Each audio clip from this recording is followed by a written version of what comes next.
নমস্কার বন্ধুরা, জীবনের গল্প চ্যানেলে তোমাদের সবাইকে স্বাগত জানাই। আমার আজকে ক্যামেরা খুলতে একটু লেটই হয়ে গেছে। আমাদের সকালে তো হরলিক্স খাই, আমার ছেলে হরলিক্স পার্টি হয়ে গেছে। আর একাদশী ছিল, একাদশী পালন ছিল। আমি আর আজকে সকালে তেমন কিছুই খাইনি। পুজো টুজো দিয়ে আমি ওই গোপুর ভোগ প্রসাদ যাই হোক ওটা আমি নিয়েছি। আর এখন ছেলে এই যে টিফিন করবে, আজকে কেলক্স খাবে। যে তোমরা দেখতে পাচ্ছ, এটা কেলক্স।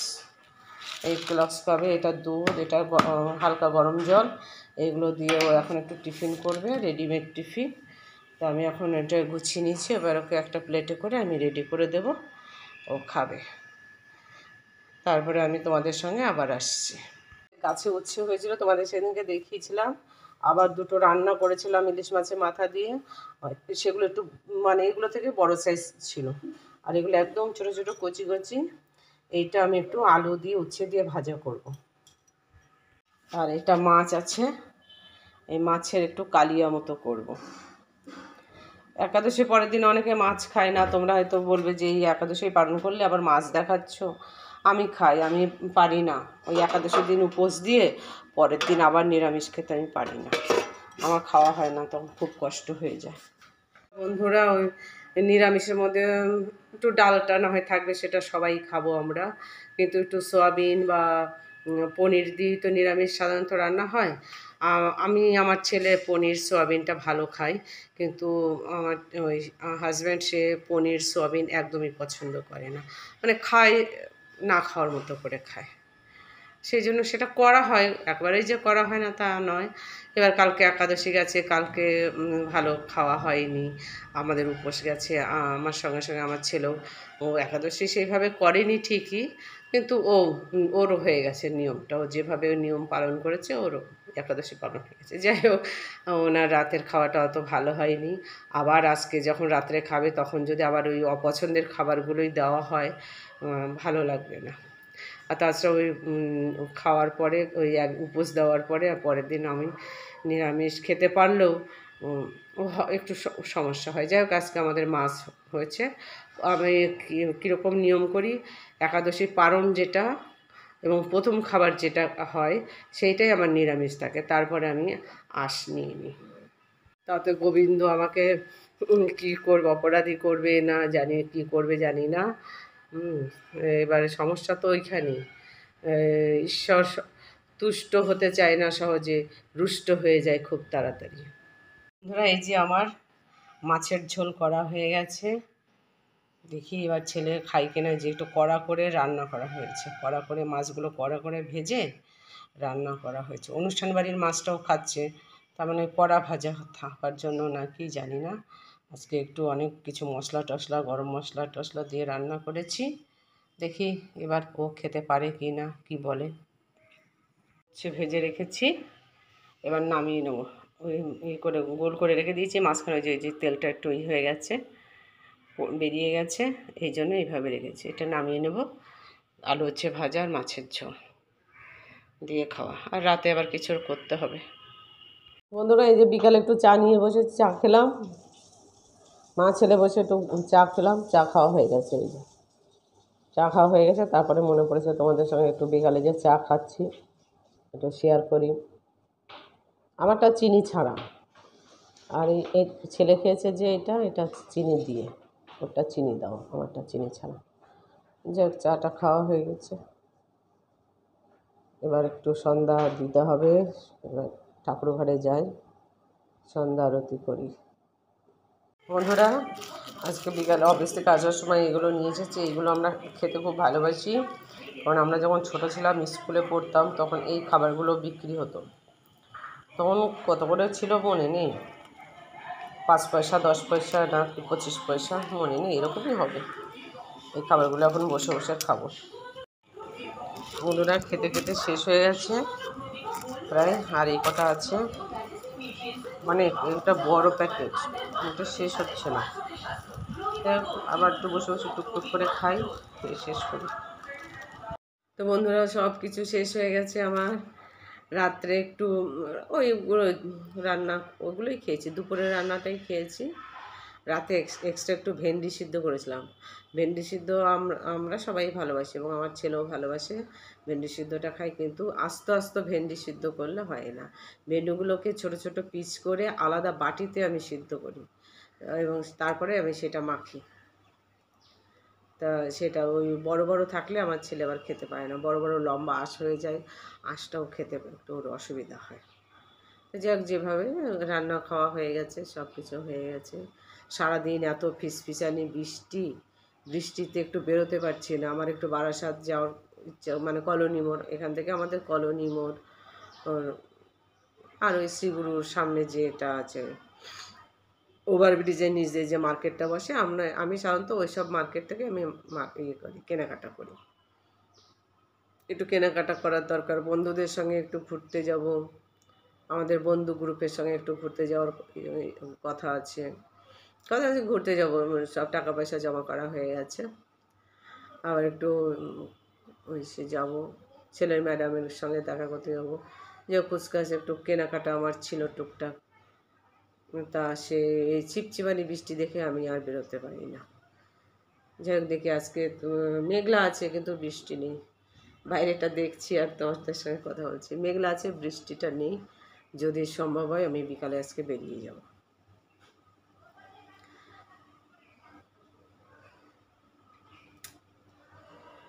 এই তো বন্ধুরা, আর কি বিয়েবাড়ি যে গিয়েছিলাম তোমাদের সঙ্গে তো এমনি কথা বলা হয়নি। ওখানে গিয়ে একটু ওই মজা হয়, মানে আমরা সবাই এক জায়গায় হয়েছিলাম। আমরা 2 বোন, আমরা 3 ভাই বোন। আমার একটা দাদা আছে, তোমাদেরকে বোধহয় দাদাকে দেখানো হয়নি। আমার একটা দাদা আছে, দাদা বৌদি আছে, তারপরে দিদি জামাইবাবু আছে, আমরা আছি, আমরা সবাই এক জায়গায় হয়েছিলাম। অনুষ্ঠান বাড়িতে অবশ্য বৌদি আসেনি, যে মানে আসলে আমাদের ফ্যামিলি পরিচয়ও তোমাদের সঙ্গে করা হয়নি সেইভাবে। এবারে গেলে পরে ওই একটা একটা করে হবে একসঙ্গে, কারণ দাদার একটা ছেলে দিল্লি এয়ারপোর্টে কাজ করে, ওখানে থাকে। একটা ছেলে বাড়িতে থাকে, কিন্তু একটু বেলঘরিয়া হস্টেলে থেকে ওখানে একটু কোচিং করে, ছোটোটা। একেবারে একসাথে হলে তোমাদের আমি আসলে আমার এই যে পরিচয় করে দেওয়া, এই জিনিসটা আমার মাথাতেই ছিল না। এখন কথা বলতে বলতে মনে হলো দাদা তো আমাদের সঙ্গে ছিল, দাদাকে পরিচয় করাতাম, জামাইবাবু ছিল, দেখাতে পারতাম তোমাদেরকে। এরপরে দেখাবো, পরে আর একটা অনুষ্ঠান হওয়ার কথা আছে, সেই অনুষ্ঠানে যদি সব এক জায়গায় হই তোমাদের সবাইকে দেখাবো। এবার তো সেই ভিডিও করতে করতে হঠাৎ আমার মা আমার ক্যামেরার পিছনে এসে গেল। তারপরে তোমাদের হচ্ছে মাকে তো দেখানো হয়নি, তোমাদের সঙ্গে পরিচয় করানো হয়নি। আমার বাবার বাৎসরিকই একটা ভিডিও তোমাদের দিয়েছিলাম, কিন্তু হচ্ছে এই মাকে নিয়ে তো কোনো ইয়ে তোমাদের দেখানো হয়নি, তাই মাকে একটু দেখিয়ে দিলাম। সেইভাবে গুছিয়ে গাছিয়ে, আসলে গুছিয়ে গাছিয়ে ভিডিও করা হয় না, আর করার মতো পরিস্থিতি বা পজিশনও ঠিক আসেনি। আসলে কি, এইটা চ্যানেল খুলেছি, কখনো আমি এইটা আশা করিনি যে আমার চ্যানেলটার দ্বারা এই রিকোয়েস্ট সবাইকে করি যে আমার চ্যানেলটাকে তোমরা সাবস্ক্রাইব করবে। এমনি আমি আমার মতো আমার ভিডিওই করি, আমার মতোই থাকি। দেখো, আমার ভিডিওতে আমার ঘরে ছেলে আছে, হাজব্যান্ড আছে, তারা কিন্তু আসে না। তারা প্রথমে একদিন বলা হয়েছে, তারা না বলেছে। এবার দেখি আবার একটু টুকটাক করে বলবো, যদি আসে তাহলে আসবে। ওরা একটু আসলে পরে তো ওদেরকে নিয়ে আমি একটু তোমাদেরকে কিছু বলতে পারি কিছু, কিন্তু ওরা আসতে চায় না। ছেলেটা বলে ওর একটু শারীরিক প্রবলেম আছে, সেই জন্য সে আসতে চায় না। আর হাজব্যান্ডকে ঠিক আমি সেইভাবে বলিনি কখনো যে তোমাকে আমি একটু দেখাই, পরিচয় করাই কি, আমিও সেইভাবে কোনোদিন বলিনি। যাই হোক, আর কি, এবারে একটু আস্তে আস্তে সবাই আনবো, দেখবে। তো বন্ধুরা, আমার ব্লগটাকে আর কি করবো, আজকে এখানের মতো রাখি। আমার এই চ্যানেলটাকে তোমরা লাইক করো, শেয়ার করো, সাবস্ক্রাইব করো। আর আমার এই চ্যানেলটাকে সাবস্ক্রাইব করে ওটা দুস্থ ছেলে মেয়েকে একটু সাহায্য করো। তোমাদের আমার চ্যানেলটাকে সাবস্ক্রাইব করা মানে কয়েকজন দুস্থ ছেলে মেয়েকে সাহায্য করা, বুঝতে পারছো? কারণ আজকেও আমার ছেলের সঙ্গে মানে এইটা আমার ছেলে মানে আমার মাথায় এটাই করেছে যে ওই ইউটিউবে একটা অন্ধ বাচ্চা ছেলেকে দেখিয়ে ওর খুব কষ্ট হয়েছিল, তাকে সাহায্য করা। কিছুদিন আগে আর একটা মা মেয়েকে দেখালো, মেয়েটা বাংলায় অনার্স নিয়ে পড়া, চন্দননগরের ওই সাইডে। আমি আর চ্যানেলটা ঠিক অত করে বলতে পারবো না, যেমন কয়েকজন আছে এই দুস্থ লোকদের সাহায্য করে, ইউটিউবার আছে। এই ইউটিউবারের নামটা আমি ঠিক মানে আমার নূতন দেখলাম, সেই নামটা মানে নর্মাল নামও না, সে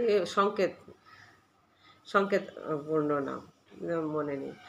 মেয়েটা মা ভিক্ষা করে মেয়েটাকে বেঙ্গলি অনার্স দিয়ে বিএ পাশ করেছে, আর পড়ায়নি, সেও আর পড়েনি। তবে ওদের ওই মা মেয়েকে ওইখানে ওখানকার লোকরা কেউ ভালো বলছিল না, কারণ ওরা বলছে ওরা অলস, মানে বেঙ্গলি অনার্স নিয়ে পাশ করেছে অথচ সে বেকার ঘরে বসে আছে, আর মা ভিক্ষে করে এনে খাওয়াচ্ছে। দুটো টিউশনই করতে পারে সে পরিষ্কার পরিচ্ছন্নভাবে। তারপরে একটা ওই ইউটিউবার একটা কাজের বললো যে একটা চাকরি যদি করে ঠিক করে দাও, ইউটিউবার একটা চাকরি ঠিক করে দিয়েছে, সে কোথায়? সেক্টর 5, চন্দননগরের ওখান থেকে সেক্টর 5 এসে যেতে পারবে না।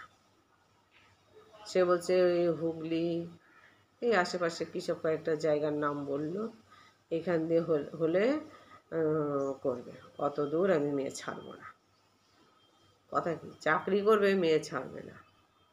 তারপরে দেখি ঠিক আছে, ওরা ওই চন্দননগরের আশেপাশে, এখানে যদি আমি কোথাও কারোর সঙ্গে একটু যোগাযোগ করে উঠতে পারি তাহলে করে দেবো। তা যতদিন আমি চাকরি ঠিক করতে না পারছি ততদিন দুটো টিউশনি করে খাও। লাস্টে উনিও রেগে গেছে যে সে প্রায় বলছে কি 70,000 টাকা খরচা করে এই ঘরটুকু বানিয়ে দিয়েছে, মানে তিরপলের মধ্যে থাকতো, বাথরুম টাথরুম ছিল না। মা মেয়ে মহিলাদের একটু বাথরুম না হলে হয়, সেটাও ছিল না। যাই হোক সে যেটুকু করে দিয়েছে, আরও মানে তার কথা এখন আমার মেজে মোজাইক করে দিলে ভালো হয়।